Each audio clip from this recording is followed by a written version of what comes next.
Hello my dear sewing friends, in this quick and easy video we are going to be making what so many call unpaper towels, and it's probably one of the most useful things that I have made for our home. Now I made my first batch a few years back, and since then we've been really using it every single day, mainly in the kitchen though, and we use it for everything. We use it to clean up messes, we use it as a towel or a napkin, we use it as something to grab onto when you need to lift up really hot cast iron skillet. As you know, the handle gets real hot. You can use it to put it underneath real hot plates when you transfer them to your table, or as a mug rug, and I'm pretty sure a dozen other uses that my family does but I'm not aware of. So today we're going to make another batch together. Alright, let's talk about materials. Now I like making my unpaper towels with two sides. On one side I like using cotton. It can be quilting cotton, it can be craft cotton, just simple medium weight 100% cotton. Avoid using cotton polyester mixes or just plain polyester because it does melt when exposed to heat, and it's especially important when you're making something for the kitchen. Now for the other side, I like using toweling. It can be terry cloth that you buy as a yardage from the store, or if you have a towel that you just don't use but it's still in great condition, you can also utilize it for this project. Each rectangle is cut to be about 12 by 7 inches, but you can of course decide on your own measurements depending on your needs. You can also see that I like to give mine rounded corners, and that's because it makes it a little bit easier to turn everything right side out instead of fiddling with regular corners. The first step is to take our pattern pieces and place these right sides together. If you need, you can go ahead and pin on the perimeter. However, I like for this kind of project to go pretty fast, so I only use 2 pins. I place these on one of the long sides about 3 inches apart.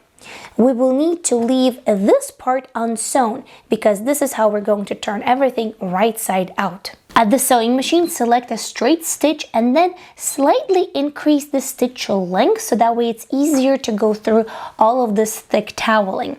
Starting with a back stitch, I'm going to start on the bottom of the opening that we have marked and make my way all the way around. I usually go for 3/8 of an inch or 1/4 of an inch seam allowance. There's no need for a really wide seam allowance. In fact, in this case, it will make your life a bit more difficult.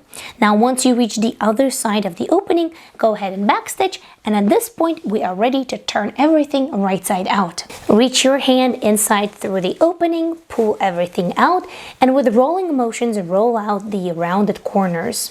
Once you're done, give your towel a really good press all the way around. After that, grab the seam allowances of the opening, tuck them in so that way they form a straight line with the rest of the side, and then give those a really good press as well. Now at the sewing machine, we're going to top stitch all the way around. Once again, select a longer straight stitch to help you go through all of those layers. Start and end with a back stitch, and I usually stitch about 1/4 of an inch, maybe a little bit less than 1/4 of an inch away from the edge of your project. Once you're done, give it another good press, and that's it, you are done.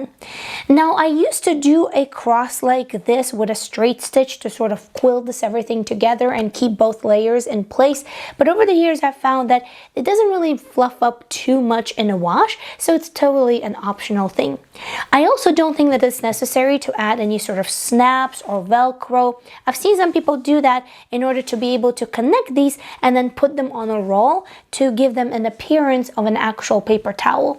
But in my experience, just fold them up like this, put them on the counter or in your kitchen drawer, and that's it. They're good to go. If you're craving more useful as well as quick and easy projects, then click right over here. You will find 10 projects that you can make today. And thank you so much for watching. Until next time, happy, thoughtful sewing. I'll see you soon.